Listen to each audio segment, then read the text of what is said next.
정말 믿을 수 없는 일이 벌어졌습니다. 최근 규모 7.7의 강진으로 인해 태국이 혼란에 빠졌다고 합니다. 갑작스러운 지진으로 인해 건물이 무너지고 인명피해 또한 심각해 피해가 막심하다고 하는데요. 현지 구조대마저 구출을 포기하고 있던 그때 한 나라로 인해 겨우 80시간 만에 불가능한 기적이 일어났다고 합니다. 바로 한국이죠. 이후 태국 정부는 한국에 감사함을 표하며 이런 발언까지 했다고 합니다. Prime Minister Wong on things we discussed today.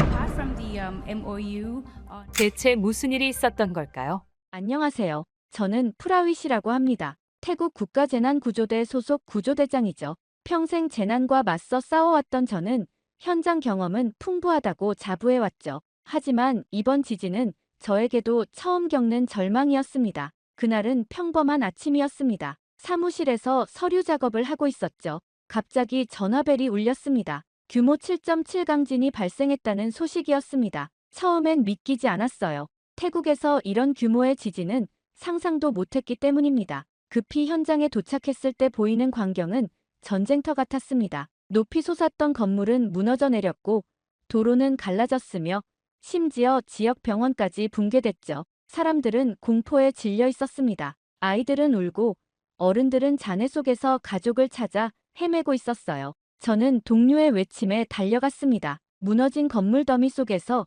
희미한 신호가 감지됐죠. 저희는 즉시 작업을 시작했습니다. 하지만 장비는 턱없이 부족했어요. 대형 콘크리트 잔해를 들어올릴 제대로 된 장비가 없었습니다. 저는 들릴지도 모른 채 생존자를 향해 계속해서 소리쳤습니다. 6시간 작업 끝에 한 노인을 구출했지만 그분의 가족은 이미 숨을 거두고 말았어요. 노인의 눈에서 희망이 사라지는 순간을 지켜봐야 했습니다. 시간이 지나면서 상황은 더욱 악화됐습니다. 구조대원들은 지쳐갔고 물자는 바닥을 드러냈으며 생존자 발견 소식은 줄어들었죠. 밤이면 포기하고 싶은 마음이 들었습니다. 하지만 아침이 되면 다시 현장으로 향했어요. 그것밖에 할 수 없었으니까요. 결국 태국 정부는 긴급 대책 회의를 소집했습니다. 저도 현장 보고를 위해 참석했죠.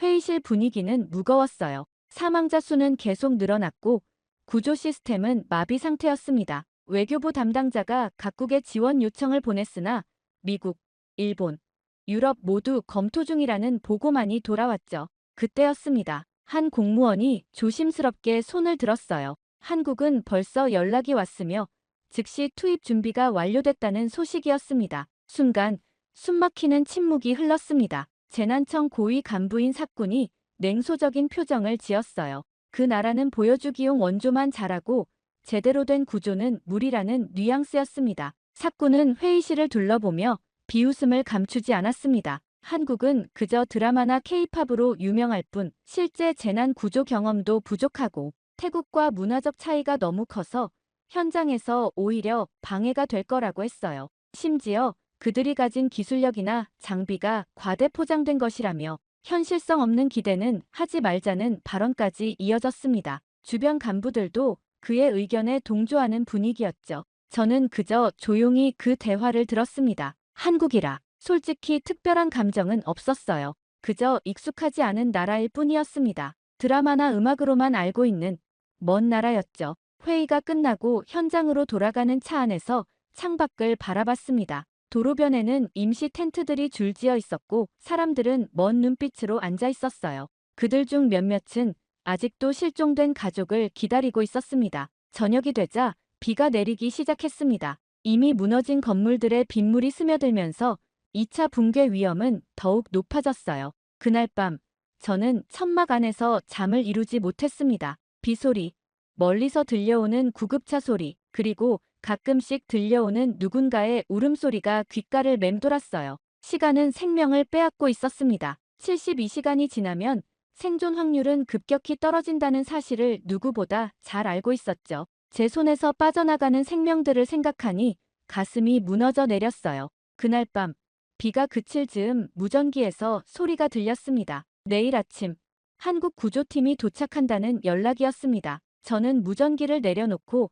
깊은 한숨을 내쉬었습니다. 도움은 반가웠지만 이미 너무 늦은 건 아닐까 하는 생각이 들었어요. 그리고 사군의 말처럼 그저 보여주기식 지원에 그치진 않을지 의구심도 들었습니다. 물론 그때는 알지 못했죠. 그들이 상황을 완전히 뒤집을 거란 사실을 말이죠. 다음 날 아침 현장에 뭔가 달라진 기운이 감돌았습니다. 무너진 건물들 사이로 붉은색 유니폼을 입은 사람들이 체계적으로 움직이고 있었죠. 바로 한국 구조팀이었습니다. 그들은 도착하자마자 장비를 세팅하고 있었어요.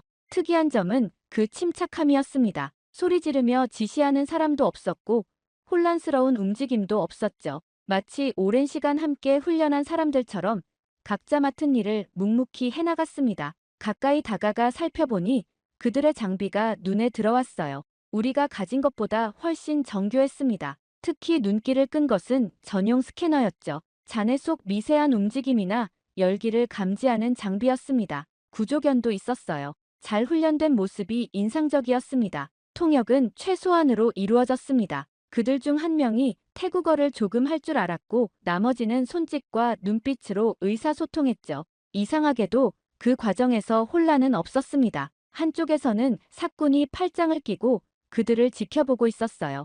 그의 표정은 여전히 회의적이었습니다. 저도 솔직히 의심이 들었죠. 처음이라 그럴 것이라고 생각했습니다. 이 열기가 오래가지는 않을 거라고요. 하지만 곧 제 판단이 틀렸음을 깨달았습니다. 정오가 지날 무렵 그들은 무너진 상가 건물 아래서 생존 신호를 포착했어요. 우리가 이미 수색을 마친 구역이었습니다. 그들의 리더로 보이는 사람이 차분하게 작전을 지시했죠. 통신은 또렷했고 현장 정리는 질서정연했으며 주위 시민들의 안전까지 고려했습니다. 그들은 마치 하나의 유기체처럼 움직였어요. 콘크리트를 제거하는 팀, 지지대를 설치하는 팀, 의료진을 대기시키는 팀, 모든 동작이 정확했고 낭비되는 시간이 없었습니다. 저는 그들의 작업을 지켜보았습니다. 한국 팀의 리더와 눈이 마주쳤을 때 그가 고개를 끄덕였어요. 그 눈빛에서 전문가로서의 확신을 읽을 수 있었습니다. 저도 모르게 고개를 숙여 인사를 했죠.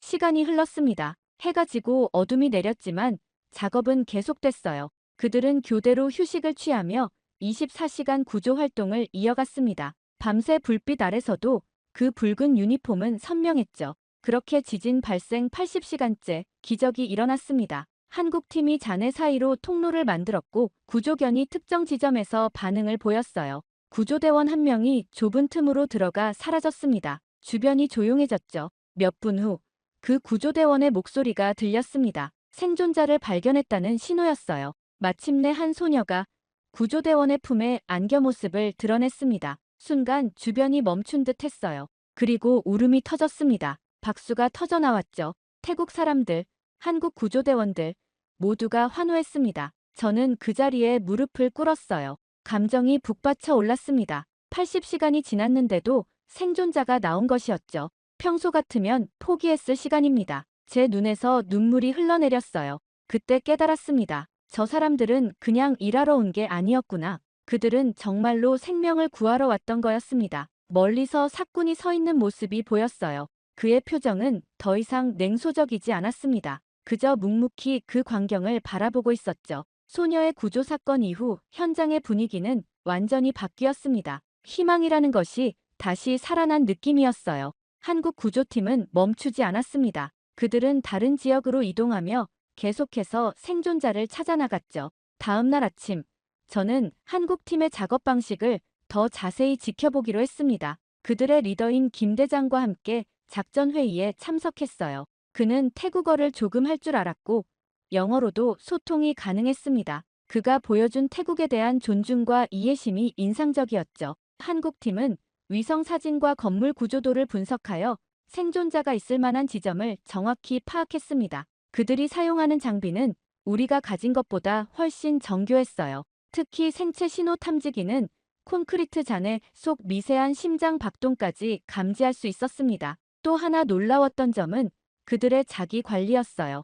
극한의 상황에서도 식사와 휴식 시간은 철저히 지켰습니다. 체력과 집중력을 유지하기 위한 전략이었죠. 우리는 종종 식사를 건너뛰고 쉬지 않고 일했지만 오히려 효율은 떨어졌습니다. 저는 김 대장과 함께 병원 건물 잔해 속에서 구조 작업을 했습니다. 그와 함께 일하며 장비의 차이, 훈련의 차이, 사고방식의 차이를 직접 체감했어요. 그들은 문제가 생기면 즉시 해결책을 찾았고 항상 한 발 앞서 생각했습니다. 한 번은 위험한 콘크리트 잔해를 제거하는 과정에서 제가 실수할 뻔했어요. 김 대장이 재빨리 저를 막았습니다. 그는 차분하게 더 안전한 방법을 보여주었죠. 그때 깨달았습니다. 그들의 경험은 단순한 기술이 아니라 깊은 이해와 철학에서 나오는 것이라는 점을요.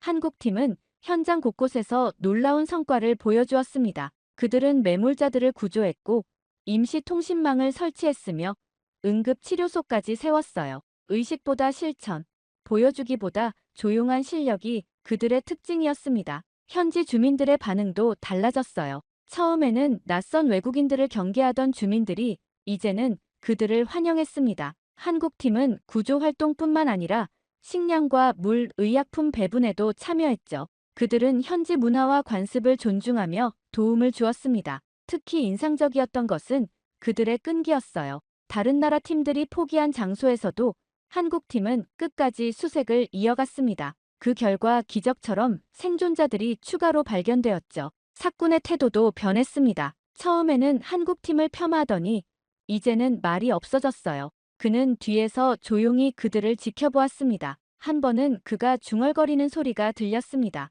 쟤네, 생각보다 오래가네. 구조 작업이 2주째로 접어들면서 저는 김 대장과 더 많은 대화를 나눴습니다. 그는 한국의 재난 대응 시스템과 훈련 방식에 대해 이야기해 주었어요. 그의 설명을 들으며 한국이라는 나라에 대한 저의 인식이 서서히 변해갔습니다. 어느 날 밤, 김 대장은 저에게 물었습니다. 태국의 재난 대응 체계를 어떻게 개선하고 싶은지에 대해서요. 그 질문에 답하려 하자 제 마음속에 뭔가가 흔들렸습니다. 그동안 당연하게 여겼던 시스템의 한계를 인정하게 된 거죠.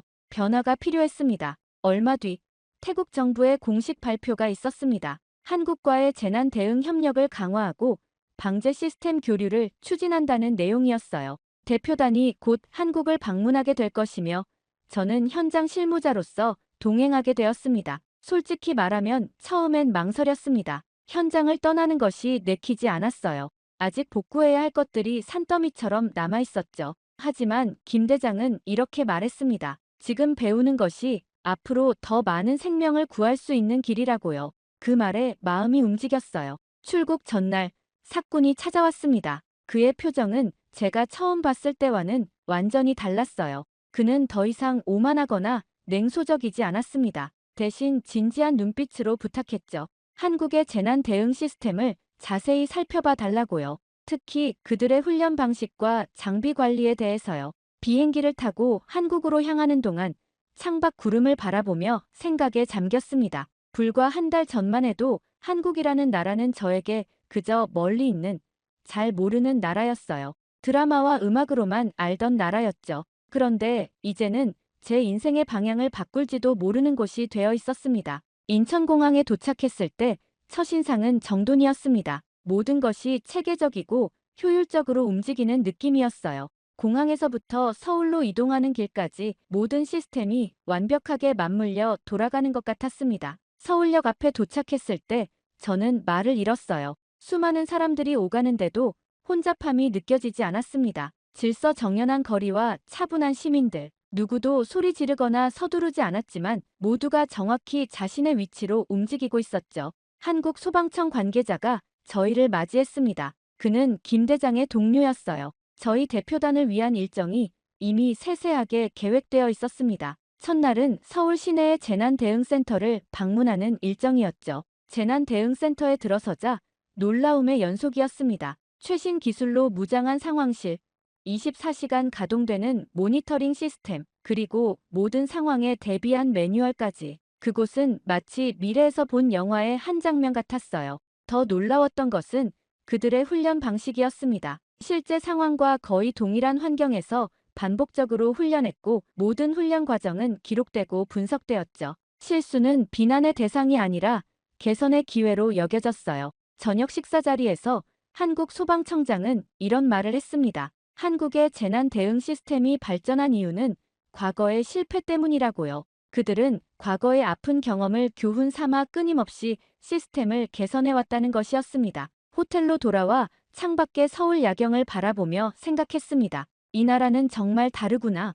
겉으로 보이는 화려함이 아니라 보이지 않는 곳에서의 철저한 준비와 노력. 그것이 이 나라의 진짜 모습이었어요. 다음 날은 구조훈련센터를 방문했습니다. 그곳에서 실제 건물 붕괴와 유사한 환경을 재현해 훈련하는 모습을 봤어요. 구조대원들은 무거운 장비를 메고 좁은 공간을 통과하는 훈련을 반복했습니다. 그들의 표정에서 사명감을 읽을 수 있었죠. 태국 대표단의 다른 멤버들도 감탄을 금치 못했습니다. 한 공무원은 메모를 그치지 않았고 다른 이는 계속해서 질문을 던졌어요. 저 역시 많은 것을 배우고 있었습니다. 그렇게 한국 방문 셋째 날, 저희는 국가재난안전관리원을 방문했습니다. 이곳은 재난 대응의 컨트롤 타워 역할을 하는 곳이었어요. 건물 외관부터 남달랐습니다. 지진, 화재, 폭발 등 어떤 상황에서도 기능을 유지할 수 있도록 설계되었다고 했죠. 내부에 들어서자 대형 상황판이 눈에 들어왔습니다.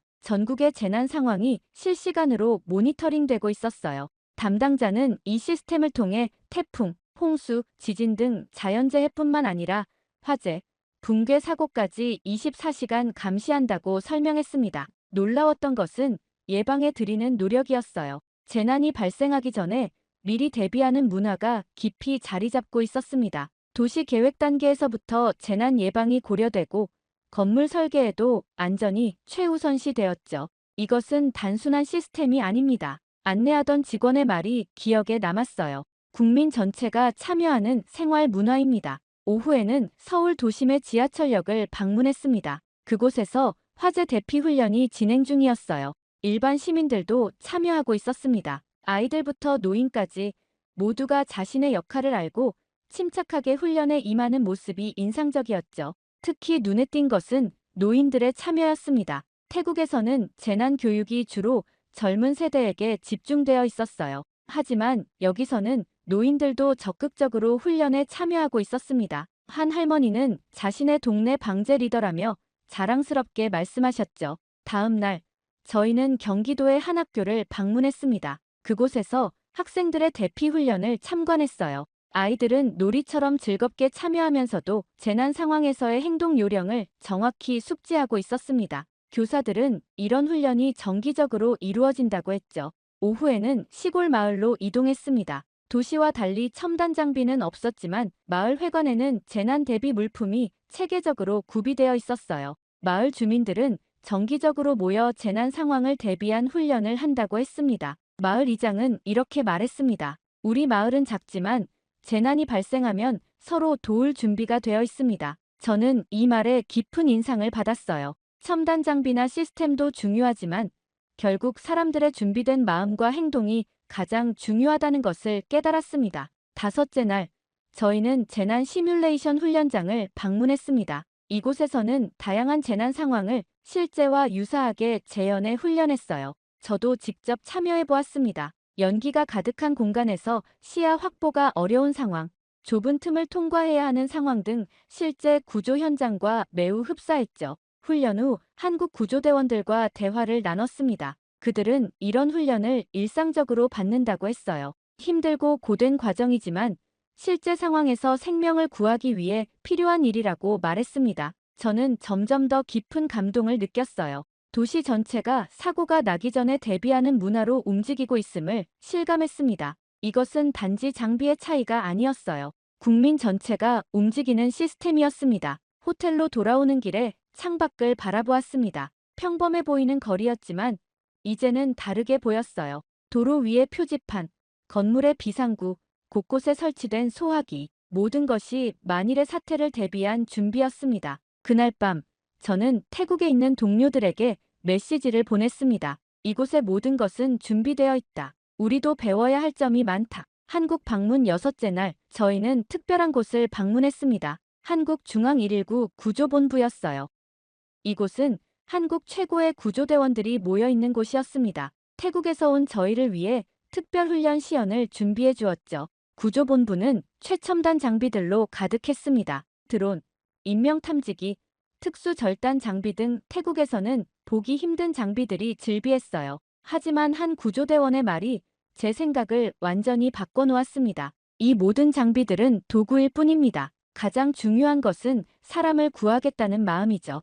그 간단한 말이 제 가슴을 울렸어요. 그동안 저는 한국의 발전된 장비와 시스템에만 집중해 있었습니다. 하지만 그 모든 것의 근본에는 사람을 구하겠다는 마음이 있었죠. 오전 훈련 시연이 끝난 후 저희는 구조대원들과 함께 점심을 먹었습니다. 자연스럽게 대화가 이어졌어요. 한 베테랑 구조대원은 20년 넘게 현장에서 일한 경험을 나눠주었습니다. 그의 손은 거칠고 상처투성이었지만 눈빛은 따뜻했어요. 사람을 구하는 건 기술보다 마음이 먼저예요. 그의 말에 저는 깊이 고개를 끄덕였습니다. 기술은 배울 수 있지만 그 마음가짐은 쉽게 얻을 수 없는 것이었어요. 점심 식사 중에도 그들의 대화는 항상 어떻게 하면 더 많은 생명을 구할 수 있을까에 집중되어 있었습니다. 오후에는 실제 구조 현장 영상을 함께 분석하는 시간을 가졌어요. 그들은 성공 사례뿐만 아니라 실패 사례도 솔직하게 공유했습니다. 그리고 그 실패로부터 무엇을 배웠는지, 어떻게 시스템을 개선했는지 설명해 주었죠. 저는 감동했습니다. 이런 솔직함과 겸손함이 그들의 성장을 이끌어온 원동력이었어요. 실수를 숨기거나 변명하는 대신 그것을 배움의 기회로 삼는 문화가 있었습니다. 저녁 식사 자리에서 사꾼이 처음으로 입을 열었습니다. 그동안 묵묵히 관찰만 하던 그였어요. 괜히 돌아오라고 한 게 아니었어. 내가 잘못 본 거였군. 그의 말에 모두가 놀랐습니다. 가장 회의적이었던 사꾼이 이제는 한국의 시스템을 인정하고 있었어요. 저 역시 그의 변화를 느낄 수 있었습니다. 그날 밤 호텔방에서 제 생각을 정리했습니다. 한국의 모든 시스템과 훈련, 장비들은 결국 사람을 구하겠다는 마음에서 비롯된 것이었어요. 그 진심이 모든 것의 바탕이었습니다. 다음 날 아침 서울의 한 초등학교를 방문했습니다. 아이들이 재난 대비 교육을 받는 모습을 보았어요. 선생님들은 아이들에게 단순히 규칙을 따르라고 가르치는 것이 아니라 왜 그렇게 해야 하는지 이유를 설명했습니다. 우리 모두는 서로를 지켜야 하는 책임이 있어요. 선생님의 말이었죠. 그 순간 저는 깨달았습니다. 한국의 재난 대응 시스템은 단순한 기술이나 장비의 발전이 아니었어요. 그것은 어린 시절부터 형성된 서로를 지키겠다는 마음이었습니다. 점심시간 학교 급식을 함께 먹으며 아이들과 대화를 나눴습니다. 한 아이가 저에게 물었어요. 태국에는 지진이 많이 나요? 저는 최근의 지진 경험을 간단히 이야기해 주었습니다. 아이들은 진지하게 들었고 몇몇은 위로의 말을 건네기도 했어요. 그 순수한 마음에 제 눈시울이 붉어졌습니다. 학교를 나오면서 생각했습니다. 이렇게 어린 시절부터 남을 생각하는 마음을 배우는 것, 그것이 한국의 진정한 힘이었어요. 저녁 호텔로 돌아오는 길에 사꾼이 말했습니다. 우리도 바꿔야 해. 장비만 들여오는 게 아니라 마음가짐부터. 한국 방문 8째 날 저희는 서울 시내의 대형 컨퍼런스홀에 모였습니다. 태국과 한국의 공식 협약식이 열리는 날이었어요. 태국 대표단과 한국 소방청, 재난안전관리부 관계자들이 한자리에 모였습니다. 회의장은 긴장감과 기대감으로 가득 찼습니다. 저는 넥타이를 바로잡으며 깊은 숨을 내쉬었어요. 이 순간이 태국의 재난 대응 체계에 새로운 변화를 가져올 시작점이라는 것을 알았습니다. 한국 소방청장의 환영사로 협약식이 시작됐습니다. 그는 태국과의 협력이 단순한 지원이 아닌 상호 발전을 위한 동반자 관계가 될 것이라고 강조했어요. 그의 말에는 진정성이 묻어났습니다. 이어서 태국 대표단장이 답사를 했습니다. 그는 한국의 선진 재난 대응 시스템을 배우고 이를 태국의 현실에 맞게 적용하기 위해 최선을 다할 것이라고 약속했어요. 특히 한국식 재난 대응 시스템을 도입하기로 결정했다는 공식 발표가 이어졌습니다. 협약서에는 여러 항목이 포함되어 있었습니다. 정기적인 인적 교류, 공동훈련 프로그램 개발, 재난 장비 기술 이전, 양국 재난 대응 시스템 표준화 등이었어요. 이것은 단순한 도움이 아닌 진정한 협력의 시작이었습니다. 협약서 서명이 끝난 후 갑작스럽게 저를 단상으로 초대했습니다. 사실 준비된 발언은 없었어요. 하지만 이 순간만큼은 제 진심을 전하고 싶었습니다. 단상에 올라 양국의 관계자들을 바라보았습니다. 긴장된 마음으로 말을 시작했어요. 우리는 도움을 받으러 온 게 아닙니다. 이제는 함께 걸어가기 위해 왔습니다. 제 말 한마디 한마디가 진심에서 우러나왔습니다. 지진 현장에서의 절망, 한국 구조팀과 함께 일하며 느낀 희망, 그리고 이곳에서 배운 교훈들을 솔직하게 나눴어요. 특히 강조한 것은 기술이나 장비보다 중요한 것은 사람을 생각하는 마음이라는 점이었습니다. 발언을 마치자 예상치 못한 박수가 터져 나왔습니다. 한국 소방청장이 직접 다가와 제 손을 잡았어요. 그의 눈빛에서 동료를 대하는 진심을 느낄 수 있었습니다. 협약식 후 열린 만찬 자리에서는 더 친밀한 대화가 오갔습니다. 형식적인 의례를 넘어 진짜 협력을 위한 구체적인 논의가 이어졌어요. 한국의 구조대원들은 태국의 현실에 맞는 훈련 방법을 제안했고 태국 대표단은 현지 상황을 솔직하게 공유했습니다. 특히 김 대장은 태국 재난 대응 체계 개선을 위한 실질적인 조언을 아끼지 않았어요. 그는 단계적 접근의 중요성을 강조했습니다. 모든 것을 한 번에 바꾸려 하기보다 가장 시급한 부분부터 차근차근 개선해 나가자는 제안이었죠. 사군도 적극적으로 대화에 참여했습니다. 그는 더 이상 한국 시스템에 회의적이지 않았어요. 오히려 태국 내 변화를 이끌어내기 위한 전략을 열심히 메모하고 있었습니다. 만찬이 끝나고 호텔로 돌아오는 길에 저는 깊은 감정에 사로잡혔습니다. 이것은 단순한 외교적 행사가 아니었어요. 사람들의 생명을 구하기 위한 진정한 협력의 시작이었습니다. 호텔 로비에서 사군이 저를 불러 세웠습니다. 그는 평소와 달리 진지한 표정이었어요. 프라윗, 내가 틀렸었네. 한국에 대해, 그리고 자네가 여기서 무엇을 얻을 수 있을지에 대해서도. 저는 미소 지으며 답했습니다. 우리 모두 배우고 있어요. 중요한 건 앞으로 우리가 어떻게 변화할 것인가입니다. 그날 밤 창밖의 서울 야경을 바라보며 생각했습니다. 이 협약이 진정으로 의미 있으려면 돌아가서 실천해야 했어요. 문서상의 약속이 아닌 태국 사람들의 삶을 실제로 바꿀 수 있는 변화여야 했습니다. 마침내 귀국을 하루 앞둔 아침, 저는 특별한 제안을 받았습니다. 한국의 작은 시골 마을을 방문해보지 않겠냐는 것이었어요. 공식 일정은 아니었지만 한국의 또 다른 모습을 보고 싶었습니다. 사군도 동행하기로 했죠. 서울에서 1시간 반 정도 떨어진 작은 마을에 도착했습니다. 도시의 화려함은 없었지만 깨끗하고 평화로운 분위기가 느껴졌어요. 마을 입구에는 재난 대피 지도가 설치되어 있었습니다. 도시뿐만 아니라 시골에서도 재난 대비가 생활화되어 있다는 증거였죠. 마을 회관에 들어서자 예상치 못한 광경이 펼쳐졌습니다. 노인들이 모여 방제 훈련에 참여하고 있었어요. 70대에서 80대로 보이는 분들이 진지하게 소화기 사용법을 익히고 응급처치 방법을 연습하고 있었습니다. 한 할머니가 다가오셔서 말을 건네셨습니다. 마을 방제 담당이라고 하셨어요. 30년 넘게 이 일을 해오셨다고 했습니다. 그분은 마을의 재난 대비 물품을 자랑스럽게 보여주셨죠. 모든 것이 정리정돈되어 있었고 정기적으로 점검한다고 하셨어요. 이어서 마을 초등학교를 방문했습니다.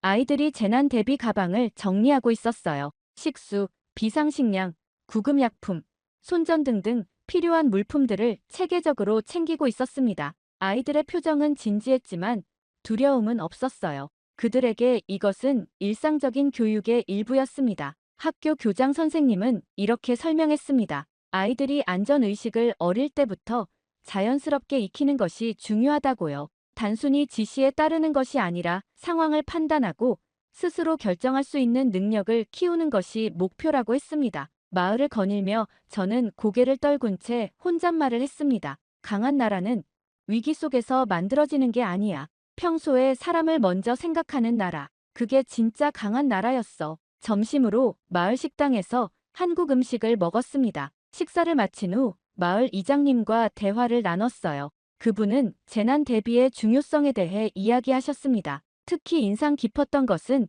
그분의 말씀이었어요. 안전은 특별한 날에 하는 것이 아니라 매일 실천하는 것입니다. 오후 서울로 돌아오는 차 안에서 사군과 대화를 나눴습니다. 그는 더 이상 냉소적이지 않았어요. 오히려 태국으로 돌아가면 어떤 변화를 시작할지 구체적인 계획을 세우고 있었습니다. 마지막 밤 호텔방에서 저는 지난 열흘간의 경험을 정리했습니다. 한국에서 본 것은 단순한 기술이나 시스템이 아니었어요. 그것은 사람을 중심에 두는 문화였습니다. 강한 나라는 화려한 건물이나 첨단 장비가 아닌 준비된 국민들이 만드는 것이라는 깨달음이었죠. 다음 날 아침 공항으로 향하는 길에 창밖을 바라보았습니다. 서울의 아침은 평온했어요. 사람들은 일상을 살아가고 있었지만 그 일상 속에 안전과 준비가 녹아있다는 것을 이제는 알 수 있었습니다. 태국으로 돌아온 저는 곧바로 태국 구조대의 시스템을 전면 개편하자는 제안서를 제출했습니다.